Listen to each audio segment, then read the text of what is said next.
আমি সুকান্ত, আজ আমি তোমাদের রায়মার্টিন প্রশ্নবিচিত্রা থেকে ষষ্ঠ শ্রেণীর ইতিহাসের 7 নম্বর মডেল সেটটি সলভ করে দেখাবো। সেকেন্ড ইউনিট টেস্ট 7 নম্বর মডেল সেট।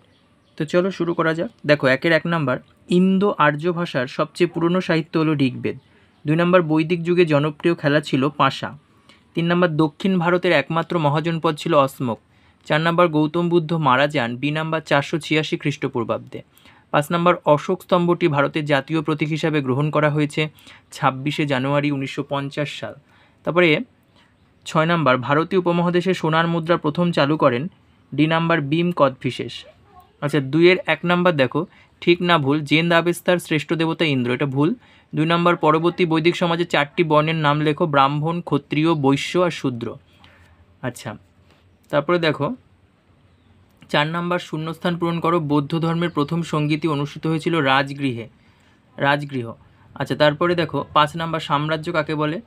সাম্রাজ্য বলতে বোঝায় একজন শাসকের অধীন এলাকা। আচ্ছা, তারপরে দেখো, আচ্ছা এখানে 3 নম্বর বলে দিই, জৈন ধর্মের শেষ দুজন তীর্থঙ্করের নাম হচ্ছে, এই যে এখানে লেখা আছে, পার্শ্বনাথ এবং মহাবীর, এই দুটো, ঠিক আছে।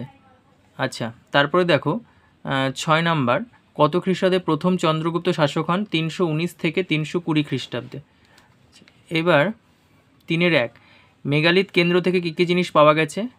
কঙ্কাল, লোহা, সোনা, রূপা ও মাছের কাঁটা। আচ্ছা, তারপরে দেখো ক্ষত্রপ কাদের বলা হতো? এটা 117 পেজের 34 নম্বর কোশ্চেন। তারপরে দেখো 4-এর 1, গোপতি, মহিপতি ও নরপতির মধ্যে পার্থক্য কী? এটা 59 পেজের 1 নম্বর কোশ্চেন। 2 নম্বর দেখো, ষোড়শ মহাজনপদ সম্পর্কে সংক্ষেপে লেখো, এটা 83 পেজের 1 নম্বর কোশ্চেন। 3 নম্বর দেখো, কনিষ্ককে কুষাণদের শ্রেষ্ঠ রাজা বলা হয় কেন? এটা 105 পেজের 6 নম্বর কোশ্চেন। এগুলো সবই রায়মার্টিন সহায়িকা বইয়ের পৃষ্ঠা নাম্বার। তারপরে 5-এর 1, 2, 1 নম্বর 71 পেজের 51 নম্বর কোশ্চেন।